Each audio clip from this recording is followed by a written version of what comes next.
तो वही ग्रोथ से ही पैसा बनेगा और ग्रोथ आ रहा है डिफेंस में, इलेक्ट्रिकल इक्विपमेंट में आ रहा है, रेलवे स्टॉक्स में आ रहा है, प्लेटफ़ॉर्म कंपनीज़ में आ रहा है, प्रिसिशन मैन्युफैक्चरिंग में आ रहा है, anything related to data centre और एआई जितना भी थोड़ा बहुत प्ले है वहाँ पर आ रहा है। तो क्या हो गया है कि there are investors to play many many micro investment themes.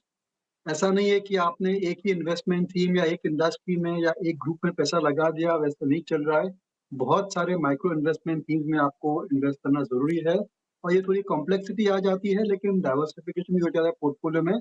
तो we have to look for such companies where there is something unique in them और उनकी जो ग्रोथ है that is assured for next 2-3 years और दीपन जी, ये जो new age stocks में massive rally आई, पेटीएम है, नायका है, इटर्नल है, आज अर्बन कंपनी है, इसको पहले तो आप कैसे देख रहे हैं और आपका प्रेफर्ड न्यू एज स्टॉक या स्टॉक्स कौन से होंगे? अनुज, ये जो न्यू एज स्टॉक्स है उनमें ज़रूर से बहुत ही आई मीन करीबी से स्टडी करना चाहिए और बहुत ही करीबी से स्टडी भी करना चाहिए और इनको ट्रैक भी करना चाहिए क्योंकि ग्रोथ यहीं पर आ रही है। और ये जो कंपनियाँ हैं कुछ-कुछ लॉस मेकिंग है लेकिन जब प्रॉफिट में जाएगी और फिर उसके बाद 2-3 साल के बाद they will be into solid profitability क्योंकि उनकी ऑपरेटिंग लेवरेज बहुत ही बढ़िया है। Having said that, with usual disclosure हमारा इन्वेस्टमेंट है in Paytm and also in Eternal, ये जो हमारे जो होल्डिंग्स है वहाँ पर रिज़ॉर्ट प्लेटफॉर्म कंपनीज़, लेकिन बहुत सारे बढ़िया कंपनीज़ भी आए हैं। फिजिक्स वाला देख लीजिए, फिर अपना लेंसकार्ट है, मैन्युफैक्चरिंग कंपनी है, रिटेल कंपनी है लेकिन फिर भी ऑनलाइन सेल्स है, वो भी एक बहुत ही बढ़िया बिज़नेस है। उसके अलावा वी लाइक मीशो आल्सो और ऐसे कई सारे स्टॉक्स हैं, इनको बहुत करीबी से ट्रैक करना ज़रूरी है। बट दीज़ कंपनीज़ इवेंचुअली अगर आप एक बास्केट बना के खरीदेंगे, तो बास्केट की रिटर्न काफ़ी बढ़िया आ सकती है क्योंकि उसमें से 2 या 3 भी अगर मल्टी बैगर्स निकल गए, बाकी के 2-3 don't deliver any returns of negative return देते हैं, फिर भी as a basket you will make very good returns in in these companies और मेरे ख्याल से इनको थोड़ा समझने में थोड़ा वक़्त लगता है और सबसे इम्पोर्टेंट बात ये है कि आपको इसमें कॉन्फिडेंस रख के लॉन्ग टर्म में इन्वेस्ट करना है। ये जो प्लेटफ़ॉर्म कंपनीज़ है, these are companies which you should have in your portfolio in the 2030s decade. तब उनकी बराबर की जो पोटेंशियल है वो नज़र आएगी और रिटर्न्स हमें नज़र आएँगे। ओके। इटर्नल, अच्छा अच्छा दीपक जी, अभी आपने जिक्र किया कि डिफेंस में पैसा बनेगा। डिफेंस में आपके पोर्टफोलियो में या फिर आपकी जो विश लिस्ट, ये मतलब आपकी जो शॉपिंग की लिस्ट है, उसमें क्या क्या शामिल है? प्राइवेट मेजर्स या फिर पीएसयूज? अगेन यूजुअल डिस्क्लोजर्स कि हमारा इन्वेस्टमेंट रेट चुका होगा, तो ये जो भी of course 2 HAL, Hindustan Aeronautics, Bharat Electronics, these are 2 standard defence companies which can be part of the core holdings. उसके अलावा रिसेंटली अगेन डिस्क्लोजर कहना चाहता हूँ क्योंकि हमारे व्यूज़ बायस हो सकते हैं। वो एक नई छोटी-सी company called idea forge, which is you know sorry, हाँ, तो ये जो कंपनी है that is also into drone manufacturing, तो उसको भी हमने वहाँ पर हमने इन्वेस्टमेंट किया है। और उसके अलावा एक जो कंपनी हम बहुत करीबी से देख रहे हैं, वो है पारस डिफेंस। यहाँ पर जो है इसकी खास बात ये है कि जितने भी ड्रोन्स बनते हैं, वहाँ पर उनके कैमराज़ जाते हैं, तो drone manufacturing is gonna be a big boom for these companies, for the defence industry. तो वहाँ पर भी हमारा व्यू पॉज़िटिव है। तो ऐसे 3-4 कंपनियाँ हैं, लेकिन on the whole defence space जो है, वो थोड़ा महँगा है और हमें सही वक़्त, सही अपॉर्च्युनिटी के लिए थोड़ा रुकना चाहिए, क्योंकि वहाँ पर आई थिंक अभी मार्जिन ऑफ प्रोफाइल थोड़ा, सॉरी, मार्जिन ऑफ सेफ्टी थोड़ी लो है।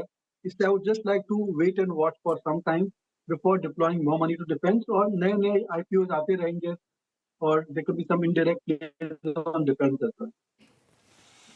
ओके, बिल्कुल डिफेंस पे बात हो गई। ये शुगर में जो मूव आया पिछले 1 महीने में, आपने देखा क्या और अपॉर्चुनिटी है क्या यहाँ पर?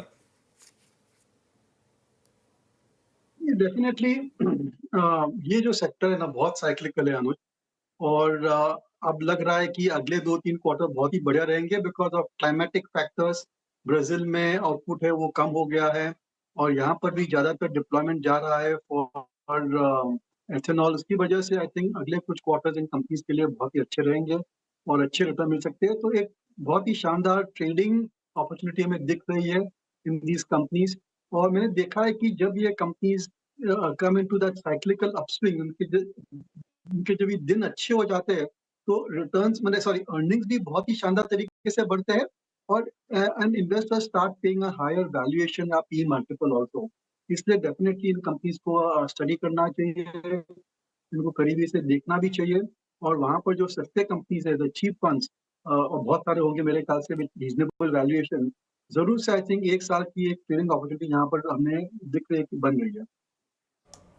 ओके, अच्छा दीपन जी, एक एक एक प्रश्न और लूँगा मैं यहाँ पे। अभी थोड़ा सा डिप फार्मा में आया था, हेल्थ केयर में आया था, डायग्नोस्टिक में भी आया था, and most specially in health care and hospital stocks. कुछ बाइंग करी आपने शॉपिंग फार्मा में, हेल्थ केयर में, लोअर लेवल्स पे? अगेन यूजुअल डिस्क्लोजर्स कि हमारे व्यूज़ बायस हो सकते हैं। तो जो हेल्थ केयर में है, ऑफ कोर्स बहुत ही सालों से हमारा इन्वेस्टमेंट है with usual disclosure in Apollo hospital, और वहाँ पर एक बहुत ही बढ़िया स्प्लिट होने वाला है, जिसकी वजह से we will get value unlocking opportunity.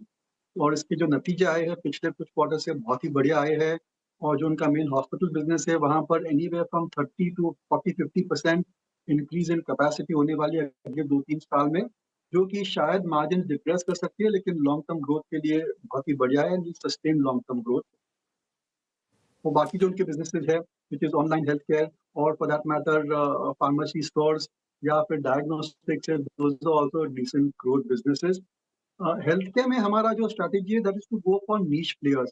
जैसे कि एक नई लिस्टिंग थी जिसको हम बहुत करीबी से स्टडी कर रहे हैं, अभी तक हमने इसमें invest किया है, which is operating dialysis centers, और इंडिया की लार्जेस्ट डायलिसिस सेंटर कंपनी है। और इन्होंने जो है बहुत ही बड़ा मार्केट शेयर भी किया,